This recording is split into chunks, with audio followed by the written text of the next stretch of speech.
Starting this year and running through December 31st, 2026, the Turkish military is receiving an entire new fleet of Altay main battle tanks in serial production, 15 unmanned ground vehicles in different configurations, autonomous systems that don't exist yet, a brand new submarine, the TCG Murat Reis, a completed modernization of another submarine, the 6th MİLGEM destroyer, the most advanced warship Turkey has ever built, equipped entirely with domestic missiles, radars, and sensors, 4 amphibious landing craft, 70 rapid assault boats, plus a demonstration of kamikaze unmanned surface vehicles operating in swarms, new early warning radars for layered air defense, defensive infrared countermeasure systems integrated onto helicopters, electronic warfare platforms combining support and attack capabilities, the launch of GÖKBAİ, a near-orbit satellite program targeting military 5G and 6G infrastructure, a next-generation land-based electronic warfare system,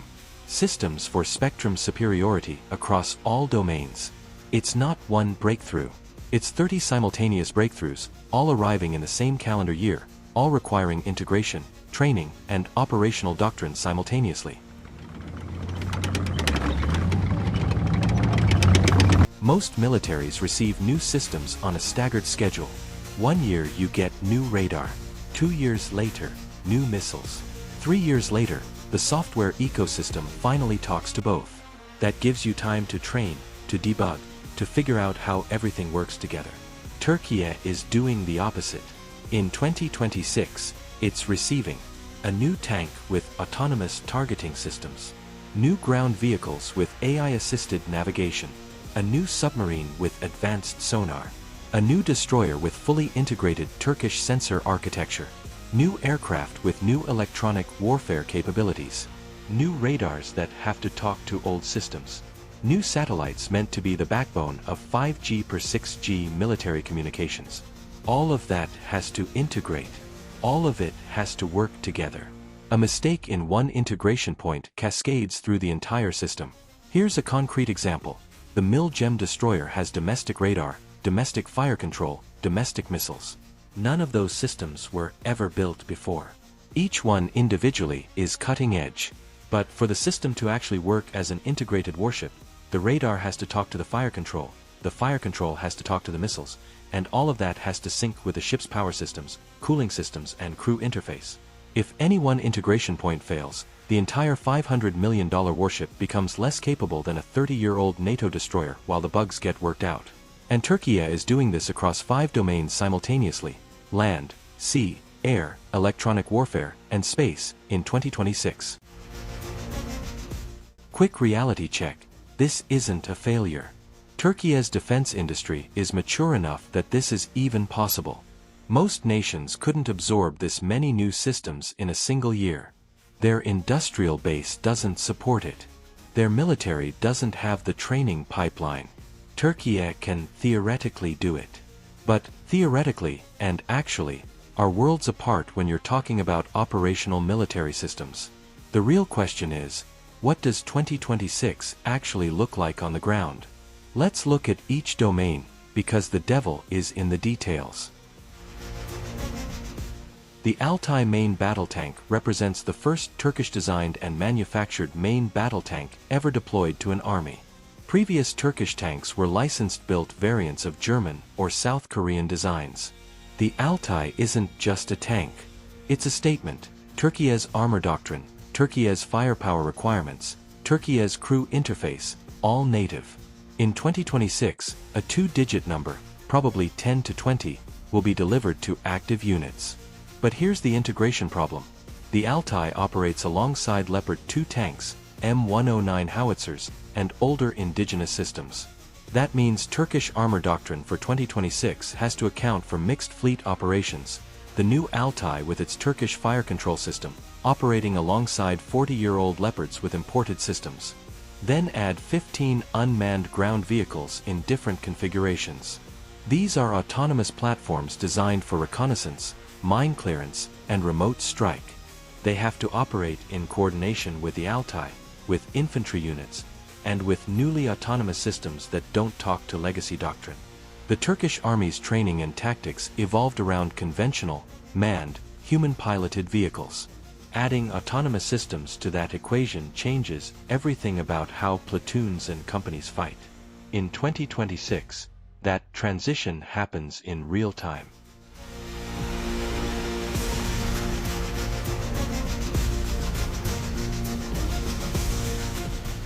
The TCG Murat Reis submarine is a Type 214 variant, diesel-electric, advanced sonar, the kind of submarine that can operate in shallow Mediterranean waters where larger nuclear boats cannot. The modernized TCG-18 Mart, a 30-year-old boat, gets new electronics and new life expectancy. But the real story is the MİLGEM-class destroyer TCG İzmir arriving with full Turkish sensor and weapon integration. This is the sixth in class. The first 5 were delivered with imported radar and missiles, even though the hull is Turkish. TCG İzmir arrives with entirely domestic radar, domestically designed fire control systems, and Turkish missiles. In theory, that's superior. Türkiye controls the entire chain. In practice, it means integrating systems that have never been integrated before, at sea, in potential combat operations, with crews that trained on the imported system variants. Add 4 amphibious landing craft and 70 rapid assault boats, and the Turkish Navy in 2026 is being asked to simultaneously operate. New submarines with new sensors, new destroyers with new weapons and fire control, new amphibious craft with new logistics requirements, kamikaze unmanned surface vehicles operating in swarms, autonomous systems at sea that require new tactics, new targeting protocols, new threat assessment. The doctrinal challenge is immense.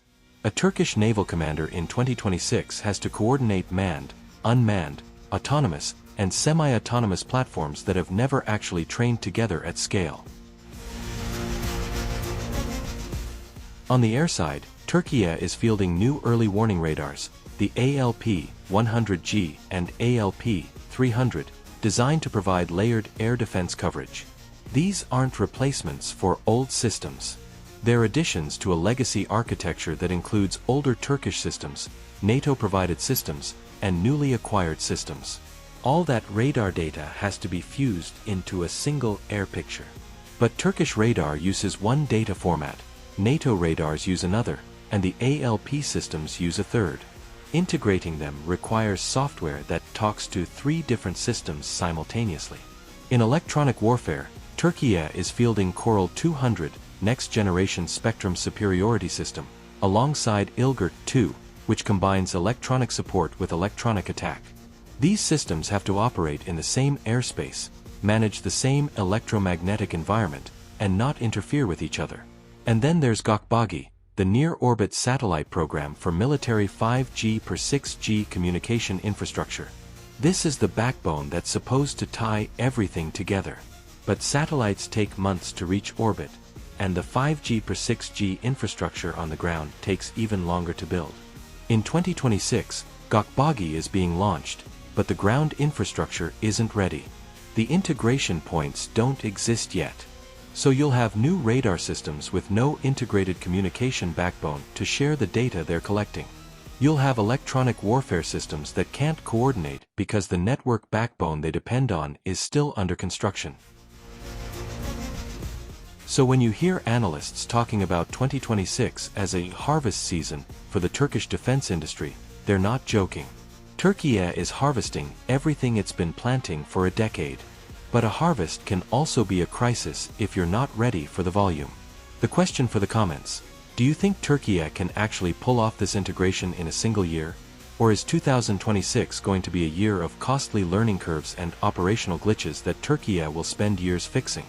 More importantly, what happens if there's a conflict during this integration window? How does a military absorb new systems while fighting? Let me know what you think.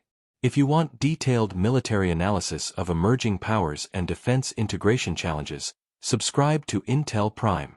Thanks for watching.